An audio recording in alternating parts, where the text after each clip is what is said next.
যিশু সেনগুপ্ত কিন্তু বলিউড এবং সাউথে অনেকগুলো নেগেটিভ রোল করেছে। সকল সাকিবিয়ানদের বহুদিনের লালিত স্বপ্ন, বহুদিনের পালিত স্বপ্ন যে মেগাস্টার শাকিব খানের সাথে কলকাতার লিজেন্ডারি অ্যাক্টর যিশু সেনগুপ্তকে একই সিনেমাতে দেখা যাবে এবং যেখানে সুপারস্টার শাকিব খানের বিপক্ষে কাউন্টার দিবে যিশু সেনগুপ্ত। তুফানে কিন্তু একটা গুঞ্জন ছিল যে সুপারস্টার শাকিব খানের সাথে যিশু সেনগুপ্তের একটা দ্বৈরথ হবে পর্দায়, কিন্তু সেটা হয় নাই।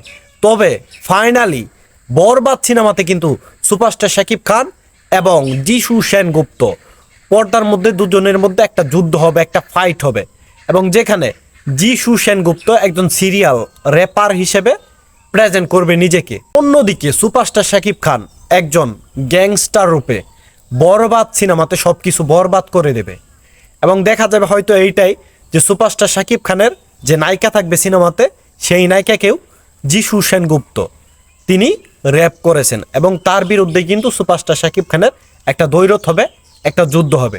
তবে দেখা যাক, পুরো সিনেমা আসা না পর্যন্ত কিছুই বলা যাচ্ছে না। তবে বরবাতে superstar Shakib Khan, megastar Shakib Khan versus যিশু সেনগুপ্ত, দুইজনের মধ্যে একটা কিন্তু জমজমাট লড়াই হবে।